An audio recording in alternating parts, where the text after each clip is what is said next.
ನಮಸ್ಕಾರ ಎಲ್ಲರಿಗೂ ವರ್ಷಾ ಅಡುಗೆ ಮನೆಗೆ ಸ್ವಾಗತ. ಇಂದು ನಾಲ್ಕು ಕ್ಯಾರೆಟ್ನಿಂದ ಈ ರೀತಿ ಮೃದುವಾದ ಕೇಕ್ ಸ್ವೀಟನ್ನು ಹೇಗೆ ಮಾಡೋಣ ಅಂತ ನೋಡೋಣ. ಇದನ್ನು ಮಾಡಲು 4 ಕ್ಯಾರೆಟ್ ಬೇಕು. ಒಂದು ಅರ್ಧ ಬಟ್ಲಷ್ಟು ಬೆಲ್ಲ, ನಾವಿಲ್ಲಿ ಕರಿ ಬೆಲ್ಲವನ್ನು ಬಳಸ್ತಾ ಇದ್ದೇವೆ, ನೀವು ಯಾವುದಾದ್ರೂ ಬಳಸ್ಬೋದು. ಒಂದು ಅರ್ಧ ಬಟ್ಲಷ್ಟು ಹಸಿ ತೆಂಗಿನಕಾಯಿ ಮತ್ತು ಒಂದು 2-3 ಟೇಬಲ್ ಸ್ಪೂನಷ್ಟು ಕಾರ್ನ್ಫ್ಲೋರ್ ಹಿಟ್ಟು. ಇಷ್ಟು ಸಾಮಗ್ರಿಗಳು ಬೇಕು. ಕೇವಲ 4 ಸಾಮಗ್ರಿಗಳಿಂದ ಮಾಡಬಹುದು. ಮೊದಲು ಕ್ಯಾರೆಟನ್ನು ಸಿಪ್ಪೆ ತೆಗೆದು ಚೆನ್ನಾಗಿ ಈ ರೀತಿ ಸಣ್ಣ ಸಣ್ಣ ತುಂಡುಗಳನ್ನಾಗಿ ಮಾಡಿಕೊಳ್ಳಿ. ನಂತರ ಒಂದು ಪಾತ್ರೆಯಲ್ಲಿ ನೀರನ್ನು ಕುದಿಯಲು ಇಡಿ. ಒಂದು ಗ್ಲಾಸಷ್ಟು ನೀರನ್ನು ಹಾಕಿ ಇಡಿ.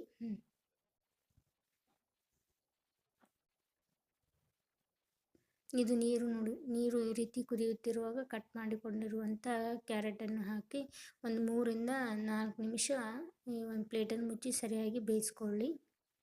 ನಂತರ ಇನ್ನೊಂದು ಕಡೆ ಇಲ್ಲೊಂದು ಪಾತ್ರೆ ಇಟ್ಟು ಅದಕ್ಕೆ ಬೆಲ್ಲವನ್ನು ಹಾಕಿ ಸ್ವಲ್ಪವೇ ನೀರು ಹಾಕಿ ಬೆಲ್ಲವನ್ನು ಕರಗಿಸ್ಕೊಳ್ಬೇಕು. ಅಂದರೆ ಕಸ ಏನಾದರೂ ಕಡ್ಡಿ ಕಸ ಏನಿದ್ರೂ ಆಮೇಲೆ ಸೋದಿಸ್ಕೋಬೋದು ಅಂತ. ಆ ರೀತಿ ಇದು ಏನು ಪಾಕ ಏನೂ ಬರ್ಸೋದು ಬೇಡ, ಕೇವಲ ಬೆಲ್ಲ ಕರಗಿದ್ರಷ್ಟೇ ಸಾಕು. ನಂತರ ಇಲ್ಲಿ ತೆಂಗಿನ ಹಣ್ಣು ಈ ರೀತಿ ಚಿಕ್ಕ ಚಿಕ್ಕ ತುಂಡುಗಳನ್ನಾಗಿ ಕಟ್ ಮಾಡ್ಕೊಳ್ಳಿ. ನಂತರ ಒಂದು ಜಾರಿಗೆ ಹಾಕಿ ನುಣ್ಣಗೆ ರುಬ್ಕೊಳ್ಳಿ. ಈಗ ನೋಡಿ ಎಲ್ಲ ಬೆಲ್ಲ ಎಲ್ಲ ಕರಗಿದೆ. ಗ್ಯಾಸನ್ನು ಆಫ್ ಮಾಡಿ ಪೂರ್ತಿ ತಣ್ಣಗಾಗಲು ಬಿಡಿ. ನೋಡಿ ಈ ರೀತಿ ರುಬ್ಕೊಳ್ಬೇಕು. ಯಾವುದೇ ನೀರು ಹಾಕಬಾರ್ದು. ಈಗ ಗಜ್ಜರಿ ಕುದ್ದಿದೆ ಇಲ್ಲ ಅಂತ ನೋಡೋಣ.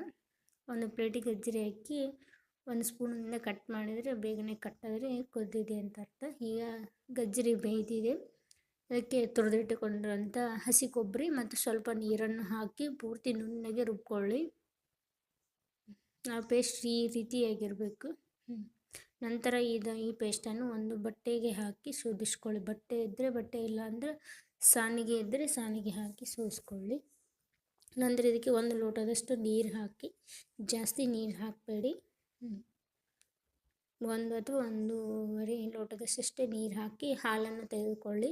ನಂತರ ಇಲ್ಲೊಂದು ಪಾತ್ರೆ ಇಟ್ಟು ಆ ಪಾತ್ರೆಗೆ ಇಲ್ಲಿ ಸೋದಿಸ್ಕೊಂಡಿರುವಂಥ ಹಾಲನ್ನು ಹಾಕಿ, ಗಜ್ಜರಿ ಮತ್ತು ತೆಂಗಿನ ಹಾಲನ್ನು ಹಾಕಿ. ನಾವಿಲ್ಲಿ ಯಾವುದೇ ರೀತಿಯ ತುಪ್ಪವನ್ನು ಬಳಸ್ತಾ ಇಲ್ಲ ಮಾಡಲಿಕ್ಕೆ. ಮತ್ತು ಇಲ್ಲಿ ಶೋಧಿಸ್ಕೊಂಡಿಟ್ಟಿರುವಂಥ ಬೆಲ್ಲವನ್ನು ಹಾಕಿ ಮಿಕ್ಸ್ ಮಾಡಿ. ಇಲ್ಲಿ ಯಾವುದೇ ರೀತಿ ಗ್ಯಾಸನ್ನು ಆನ್ ಮಾಡಿಲ್ಲ. ನಾನಿಲ್ಲಿ ಮೊದಲು ಬೆಲ್ಲ ಮತ್ತು ಅದು ಹಾಲನ್ನು ಸರಿಯಾಗಿ ಮಿಕ್ಸ್ ಮಾಡ್ಕೊಳ್ಬೇಕು. ಈಗ ನಂತರ ಗ್ಯಾಸನ್ನು ಆನ್ ಮಾಡಿ ಮೀಡಿಯಮ್ ಫ್ಲೇಮಲ್ಲಿ ಇಟ್ಕೊಳ್ಬೇಕು. ಈ ರೀತಿ ಸರಿಯಾಗಿ ಮಿಕ್ಸ್ ಮಾಡ್ಕೊಳ್ತಾ ಇರಬೇಕು. ನಂತರ ಇಲ್ಲಿ ಕಾರ್ನ್ಫ್ಲೋರಿಗೆ ಸ್ವಲ್ಪ ನೀರು ಹಾಕಿ ಯಾವುದೇ ರೀತಿಯ ಗಂಟಿಲ್ಲದ ಹಾಕಿ ಮಿಕ್ಸ್ ಮಾಡಿಕೊಂಡು ನಂತರ ಈಗ ಇದಕ್ಕೆ ಹಾಕಿ, ಈ ಹಾಲು ಬಿಸಿಯಾಗಿರ್ಬೇಕು. ಬಿಸಿಯಾದ ನಂತರವೇ ಕಾರ್ನ್ಫ್ಲೋರನ್ನು ಹಾಕಿ ಈಗ ತಿರುಗ್ತಾ ಇರಬೇಕು. ಈ ರೀತಿ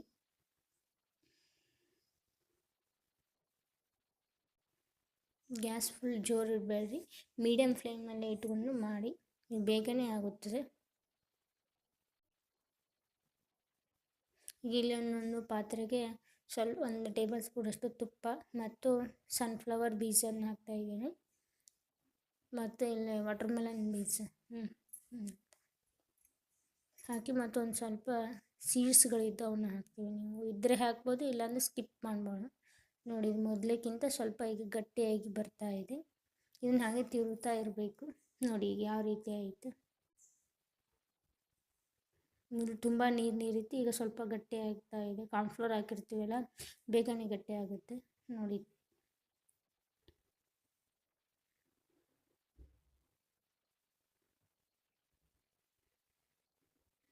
ನಾವಿಲ್ಲಿ ಕಪ್ಪು ಬೆಲ್ಲ ಹಾಕಿರೋದು, ಇದು ಸ್ವಲ್ಪ ಕಪ್ಪ ಅನಿಸುತ್ತೆ.